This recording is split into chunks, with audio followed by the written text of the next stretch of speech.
এখন পিতা পিতৃব্য চলে গেল, গান্ধারী চলে গেল, কুন্তি চলে গেল, বিদুর চলে গেল, এখন কি করে হায় হায় করছে। হঠাৎ দেখলে অমঙ্গল, চতুর্দিকে উল্কা পড়ছে, দিনের বেলা শিরাল পুকুরগুলি উপর দিকে মুখ করে ভূ করে চিৎকার, একই অমঙ্গল, একই অমঙ্গল, ভীম ভীম শোনো শোনো, কি হয়েছে বলো তো। না কেন কেন এই অমঙ্গল? 7 মাস হল অর্জুন গিয়েছে দ্বারকায়, এখনো ফিরল না, দ্বারকায় কোনো অমঙ্গল হয়নি তো। ততক্ষণে দ্বারকা বুঝিয়ে গেছে, ততক্ষণ দ্বারকা জলকম্প, আর ভগবান চলে গেলেই অমঙ্গল। ভগবানকে যেদিন হৃদয় থেকে সরিয়ে দিবে সেদিন তোমার সমস্ত মঙ্গলের সমাপ্তি হয়ে গেল। গ্রন্থরাজ শ্রীমদ্ ভাগবত।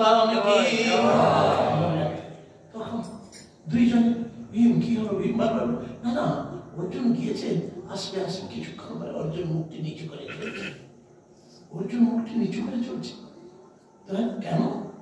অর্জুন এসে এমন কাঁদতেছে, কথাই বলতে পারছে না অর্জুন। কি বলবো বলে বঞ্চিত শ্রী মহাভাগ।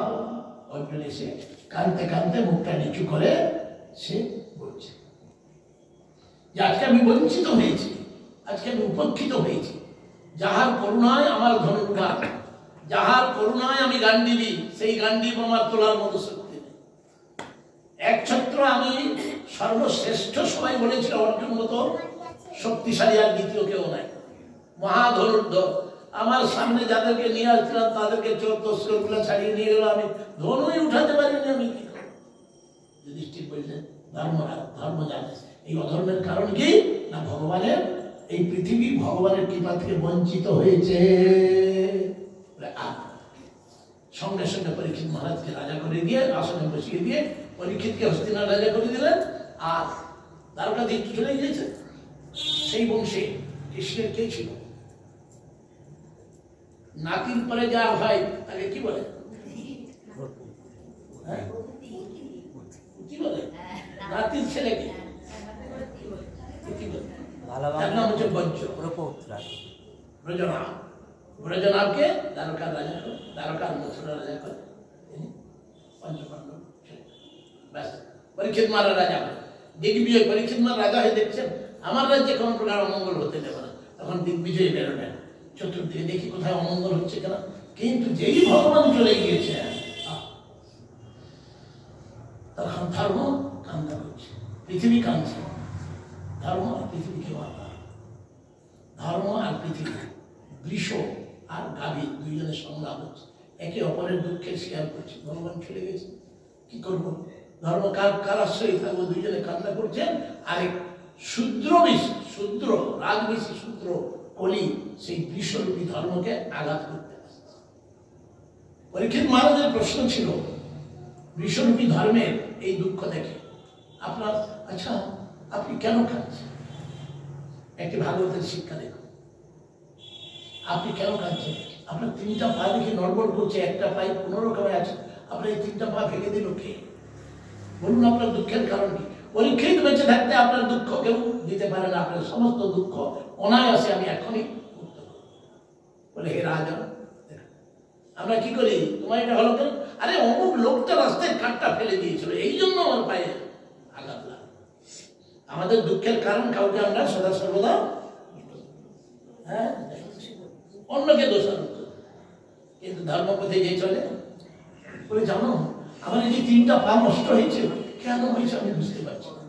তুমি পাণ্ডব বংশধর, তোমার বুদ্ধিতে তুমি বুঝে নাও, কারণ আমি জানি না কে আমার দুঃখের কারণ, আমার কর্মফল না আমার পূর্বজন্মের কামাই না দৈবের বিপাক।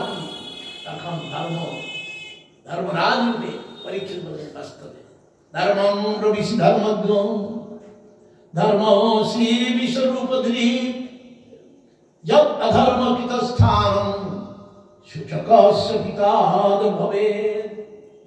ধর্মপথে যারা তারা কাউকে দোষ দেয়, আপনি বাস্তবে ধর্মের কথা বলেন। ধর্ম প্রবেশী ধর্ম, আপনি ধর্মকে জানেন।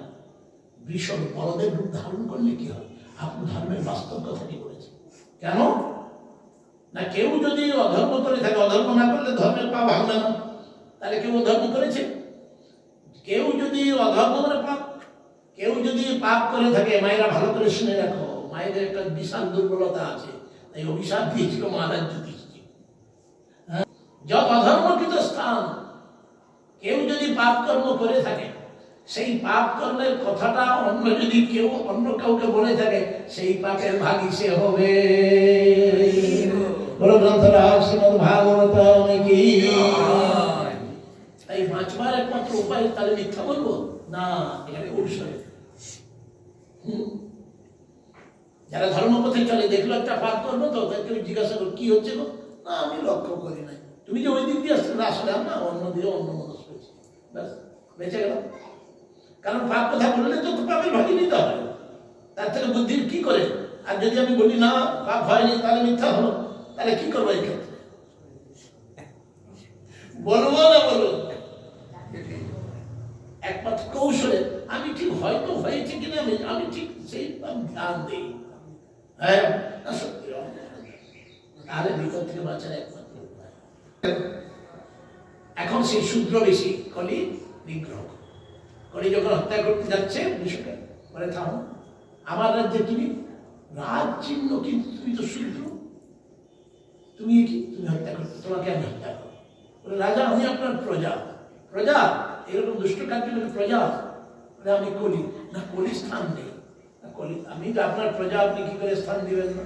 সত্য গেছে, ত্রেতা গেছে, দ্বাপর গেছে, এরপরে তো আমার আসার কথা, আমি তো এসেছি, আমার তো থাকতে। তখন পরীক্ষিত মহারাজ দেখলেন কেন কলিকে স্থান দেব, এইটি কালকে মাহাত্মের মাধ্যমে বলা হয়। কলিকে কেন, সারগ্রাহী রাজা, তিনি দেখলেন কলির উৎপাদ যদি না হয়, কলি যদি জর্জরিত না করে মানুষকে, তাহলে মানুষ ধর্মপথ খুঁজবে না। মানুষ যদি ধর্মপথ না খোঁজে, তার গৌর সুন্দরের কৃপা তারা লাভ করে হরিনাম করবে কি করে? গৌর সুন্দর ভগবান কি। তাই বলে ঠিক আছে থাকো, তারপরে চিন্তা করলে একে থাকতে দিব কি করে? কলিযুগে মানুষ কি করে পাপ থেকে মুক্ত হবে? তাই তাকে পাপের জায়গা চাকরি দিয়ে দিলেন। বহুবার আমি বলেছি, যে কর্ম করে থাকেন ইচ্ছা সত্ত্বে অনিচ্ছা সত্ত্বে, ইহা যে কলির প্রভাব। কি চারটি পাপ কর্ম কি? প্রথম হচ্ছে জীব হিংসা, দ্বিতীয় হচ্ছে বোতলটা খুললাম গড় গড় গড় গড় গড় গড় গড়, তৃতীয়